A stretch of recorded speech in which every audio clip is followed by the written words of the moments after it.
Pride is one of the oldest moral wounds in human history. Every major civilization has named it. Every major civilization has tried to cure it. Every cure has worked for about 200 years and then become the next era's version of the same problem in a new uniform. The checkpoint will tell you what the 8 uniforms have been. From Greek hubris 3,000 years ago to the algorithmic vanity of the year you are watching this video. The strange thing is that almost every modern viewer believes they have left pride behind because the modern vocabulary calls it something friendlier: self-esteem, confidence, dignity, personal brand, showing up, owning your worth. The checkpoint will tell you why those are not new categories. They are the same ancient wound, wearing the friendliest disguise the wound has ever found. By the end of this video, you will know which uniform of pride is currently running your sense of self-worth. And you will know what every previous era's elders said you have to do about it. Before the first uniform is named, one thing has to be said clearly. The checkpoint is not here to argue that confidence is bad, that self-respect is a mistake, or that the modern emphasis on self-worth is wrong. The checkpoint is here to inspect the pattern. Every wisdom tradition that has ever existed, Greek, Hebrew, Christian, Islamic, Hindu, Buddhist, Taoist, indigenous, Stoic, Confucian, has named some version of pride as the wound that, more than any other, ruins lives at scale. The agreement across all of these traditions, with no contact between them, is one of the most striking convergences in the history of moral philosophy. The checkpoint will tell you what this convergence means.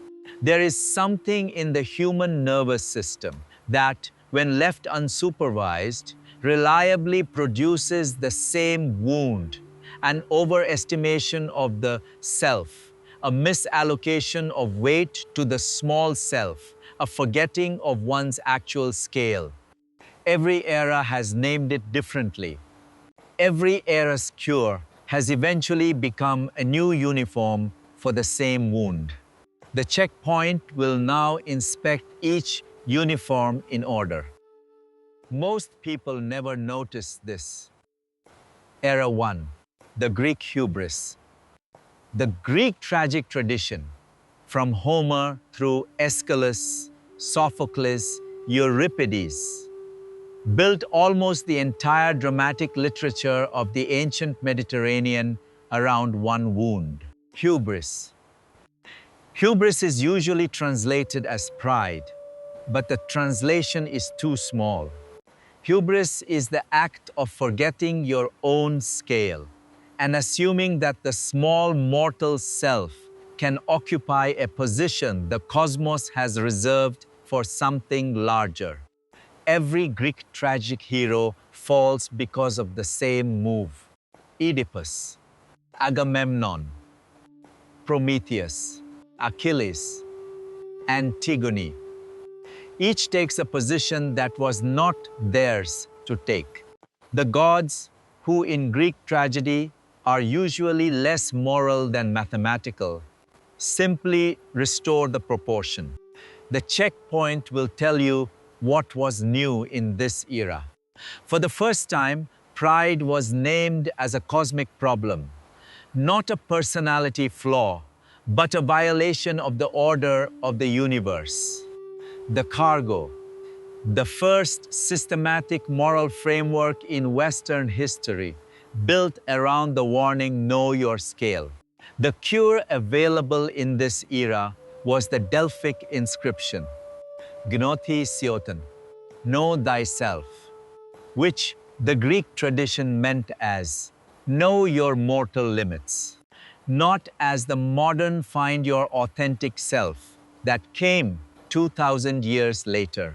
The cost of this era was that the cure was beautiful, but it was largely available only to the educated elite.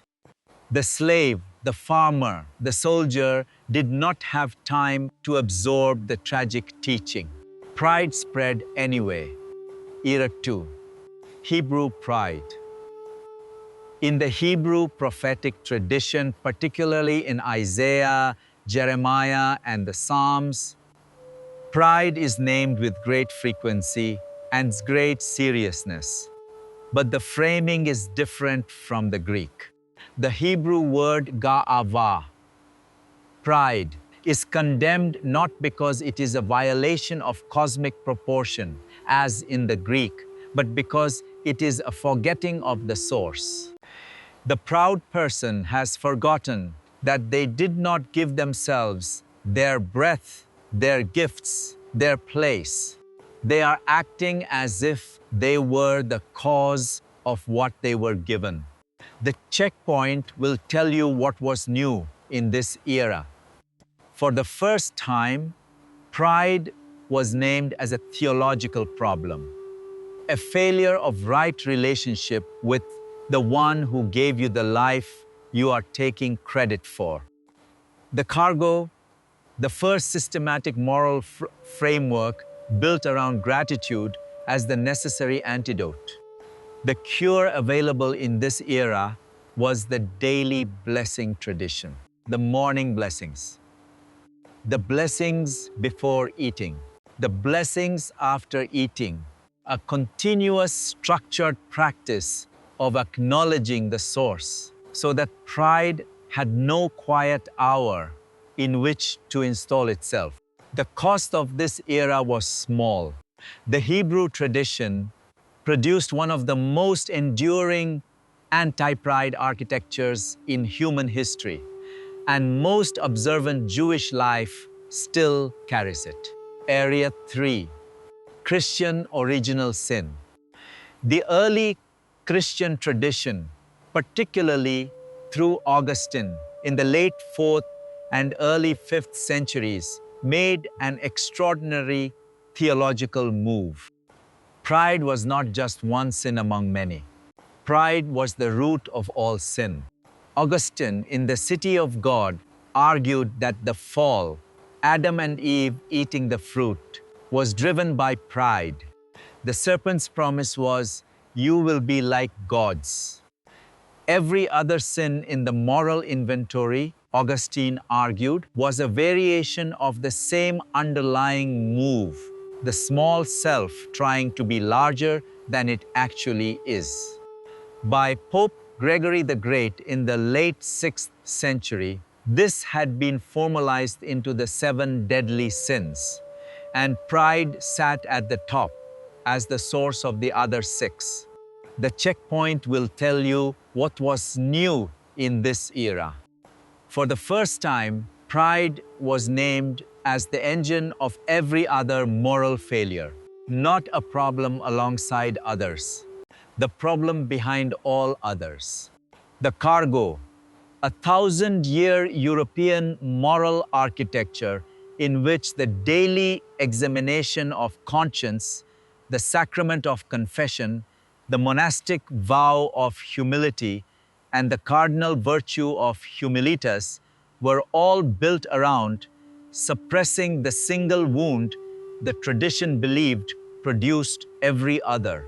The cost of this era was the eventual production, over centuries, of a culture in which pride had been so thoroughly named as the enemy that the cure itself, humility, became its own performance. The medieval mystics noticed this immediately. Pride in your humility became its own recognized form of pride. The wound had simply moved to a more sophisticated location. Era 4. The Enlightenment self-respect. In the 17th and 18th centuries, with the rise of liberalism, individualism, and the modern political idea of human dignity, a remarkable cultural reversal occurred. Pride, which Christianity had spent 1,500 years naming as the root sin, was rebranded as a virtue. The Enlightenment philosophers, Hume, Adam Smith, Kant, argued that a properly proportioned pride in oneself was the foundation of moral agency. Without self-respect, the person could not be a serious moral actor. Dignity, the inherent worth of every human being, became the new political foundation. Self-respect became the new psychological foundation. The checkpoint will tell you what was new in this era.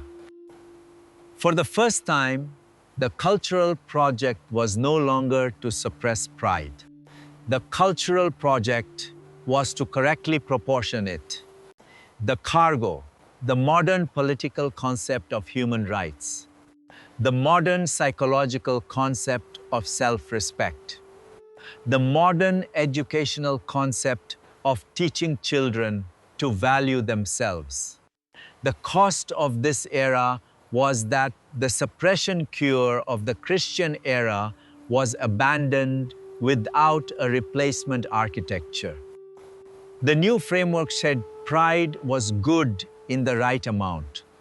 The framework did not provide a reliable way to know what the right amount was. The wound in the Enlightenment era did not disappear. It put on a tailored coat and was issued a passport. From this era forward, it would travel in respectable company.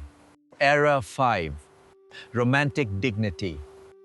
Beginning in the late 18th century, the Romantic movement, Rousseau, Goethe, Wordsworth, Whitman, Emerson, added a layer the Enlightenment had only sketched. The deep, authentic individual self had a unique vocation, a unique worth, a unique calling. To fail to honor that uniqueness was a kind of self-betrayal. The checkpoint will tell you what was new in this era. For the first time, the failure to take oneself seriously was framed as a moral failing. The person who did not honor their own gift, who did not pursue their own truth, who did not stand up for their own dignity, they had violated something sacred about the self. The cargo, the modern instinct that you owe it to yourself to live boldly, to speak your truth, to claim your space, to refuse to shrink. The cost of this era was the slow inversion of 2,000 years of moral teaching, what the Greeks called hubris and the Christians called the root sin was now reframed as a duty. To refuse to take up cosmic space was now itself a wound. The checkpoint will say it carefully.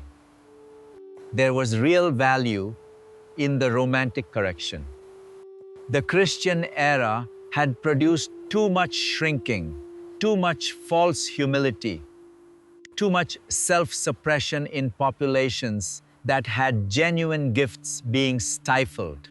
But the correction overshot. By the end of the 19th century, the small self in the large seat that the Greeks had warned about for 2,000 years was being marketed as the highest form of human flourishing.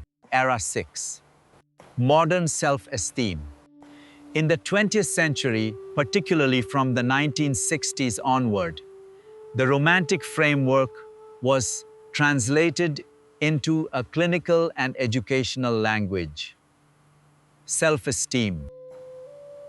The California State Legislature in 1986 formally established a task force to promote self-esteem and personal and social responsibility on the theory that raising self-esteem would reduce a range of social problems. The school curricula of the late 20th century were redesigned to build self-esteem. The parenting literature of the same period told parents to protect the child's self-esteem.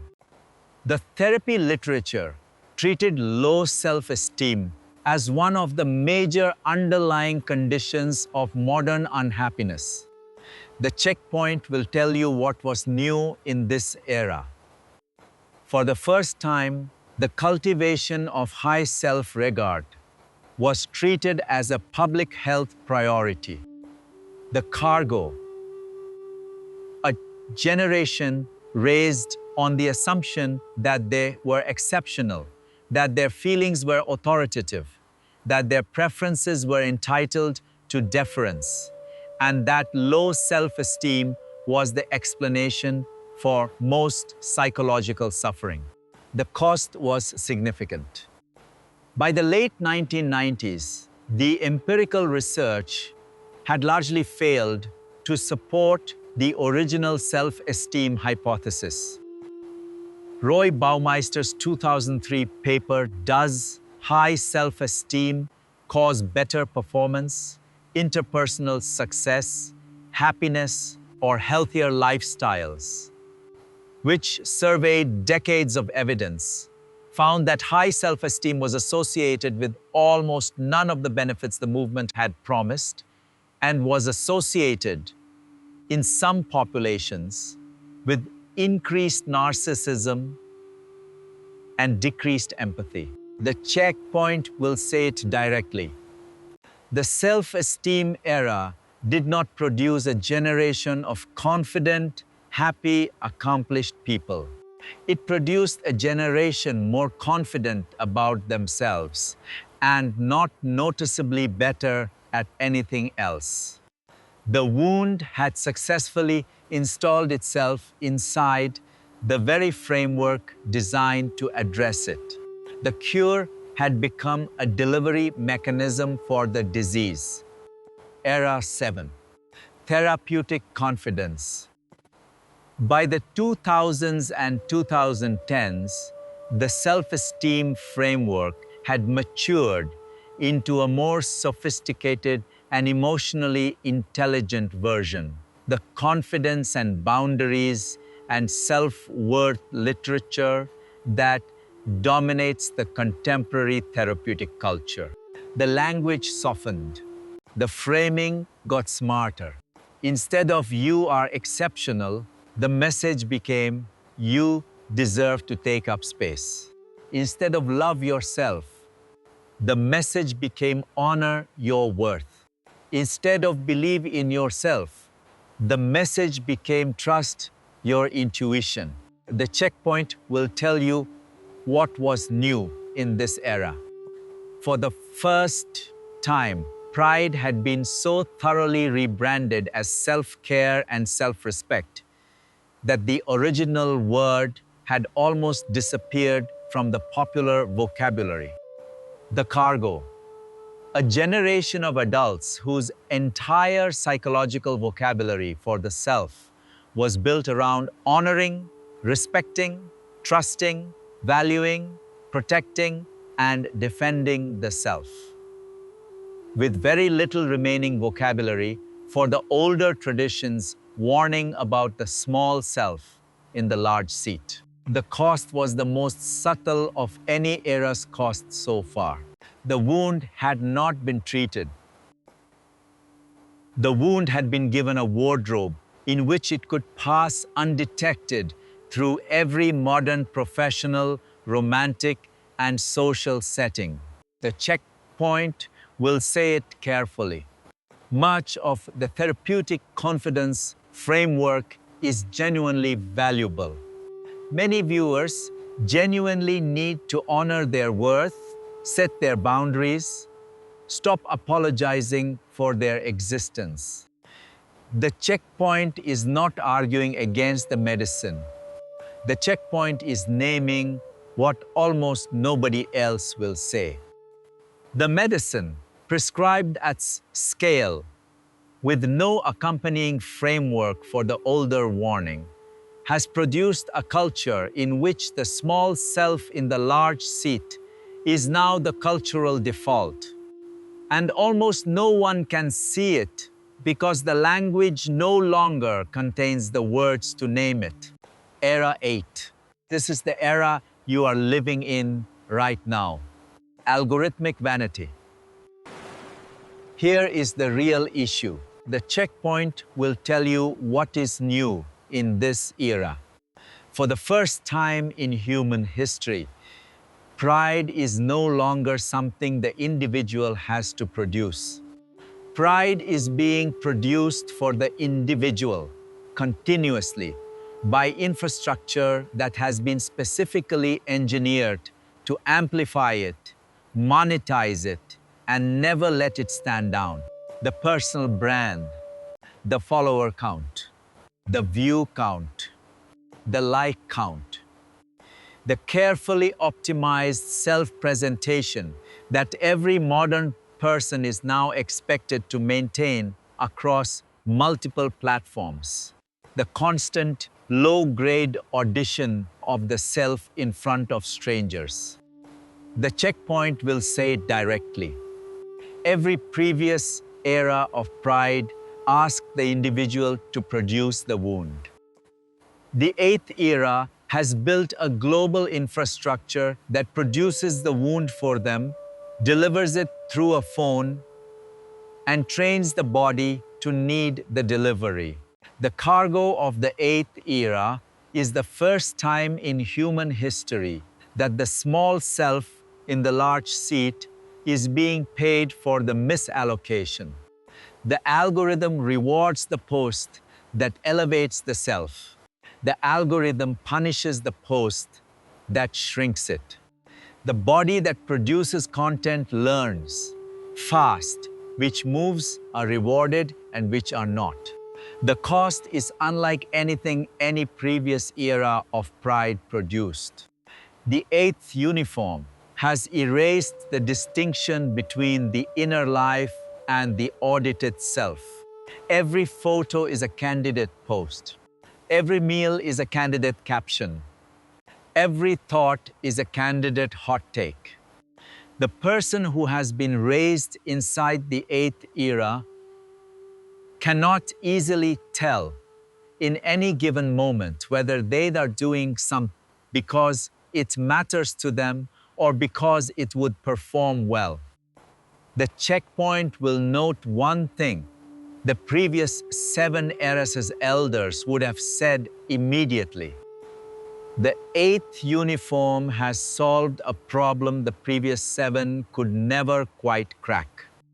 It has made the wound invisible to the wounded, profitable to the system, and socially required of everyone. It is the wound's most sophisticated disguise in human history. The checkpoint has noticed something almost no moral philosopher writes about clearly. The 8 uniforms did not replace each other. They stacked. Era 1, Greek hubris, is still inside you. Every time the universe corrects something you reached for that was not yours. Era 2, Hebrew ga'ava, is still inside you. Every time you take credit for what was given. Era 3, Christian rude sin, is still inside you. Every time you privately suspect the proud move was in fact the wound underneath all the others.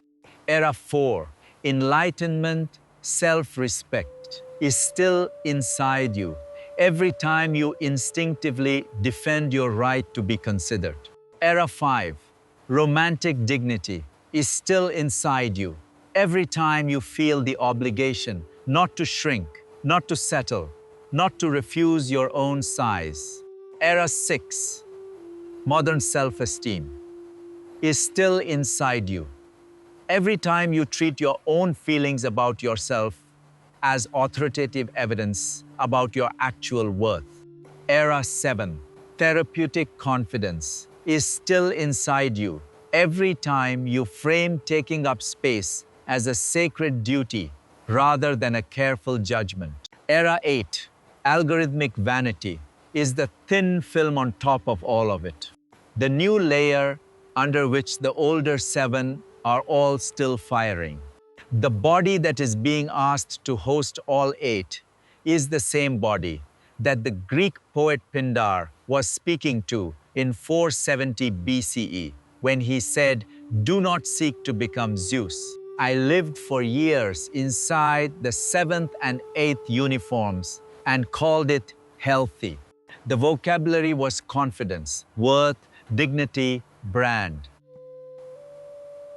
The underlying move was the same one the Greeks had named 2,500 years before me. I was quietly sitting in seats that were not mine to occupy and being rewarded for it by an infrastructure that had no interest in the cost.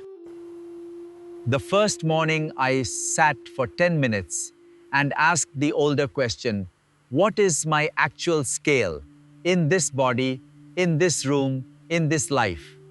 The answer was much smaller than the eighth uniform had been telling me. The relief in the body was the kind only the older traditions had words for. That was the morning the checkpoint started keeping a watch. 8 uniforms. The checkpoint has now inspected every one of them. Era 1, Greek hubris. The small mortal in the cosmic seat. Era 2, Hebrew Ava. The forgetting of the source. Era 3, Christian root sin. The engine of every other wound. Era 4, Enlightenment self-respect. Pride rebranded as virtue. Era 5, romantic dignity. The duty to honor the deep self. Era 6, modern self-esteem. The wound becomes therapy. Era 7, therapeutic confidence. The polished, professional, almost invisible uniform. Era 8, algorithmic vanity. The wound becomes infrastructure. The wound has never changed. The seat is the same seat. The wrong occupant is the same wrong occupant. Every era has named it. Every era has tried to manage it. Every era's cure has eventually been absorbed by the wound itself and reissued as a more sophisticated version of the same problem. The checkpoint will say it directly. The modern viewer is the heir of 3,000 years of failed cures, hosted in a body that has the same scale Pindar's audience had, with 8 stacked uniforms running unconsciously and a global infrastructure paying daily to keep the 8th one in front. Here is the practice. Every wisdom tradition that named pride gave a version of it. The checkpoint will give you the simplest one for the 8th uniform era. Once a day, the checkpoint suggests evening, before sleep, sit for 3 minutes and ask one question. Which uniform of pride was running me today? Notice which uniform shows up first. The honest answer is rarely flattering. It is usually a mix of 2 or 3 uniforms, with one in particular running the loudest. If you were quietly furious at someone for not giving you what your worth deserved, romantic dignity. If you were defending your right to be considered in a setting where the consideration was not actually being denied, enlightenment self-respect. If you were treating your own feelings about your worth as evidence about your actual scale, modern self-esteem. If you carefully optimized a photo, a sentence, a post for how it would land, algorithmic vanity. If at any point you suspected privately that the entire stack was the same ancient move you had read about in a Greek tragedy, Greek hubris was finally, briefly allowed to be heard. The practice is not to suppress the uniforms. The Greeks tried suppression. The Christians tried suppression. Suppression makes the wound smarter, not smaller. The practice is to name the uniform out loud every day until the wearer remembers that the body underneath the uniforms is the same body Pindar was speaking to, mortal size. Source given: in a room. Breathing. That is the entire practice. 5 minutes a day. A daily uniform check before sleep in a quiet room. That is the practice. The checkpoint has noticed that this daily uniform check is almost impossible to perform inside a phone whose other inputs are designed by software to keep the eighth uniform polished and the others invisible. Drift inward is the small private room, the checkpoint, built for exactly this kind of inspection. A place to name the uniform that ran today, separate it from the actual scale of the body, and write the smaller true sentence that sits underneath every uniform of pride humans have ever invented. It is not a fix. It is a single quiet page on a device whose other pages are designed to keep the uniforms in place by paying for them. The ruling. Pride is the oldest moral wound in human history. It has worn 8 different uniforms in 3,000 years. The eighth one is paid for by infrastructure that needs you to keep wearing it. The body underneath is the same body Pindar warned in 470 BCE. Name the uniform once a day, out loud. The wound shrinks when the wearer remembers what scale they actually are.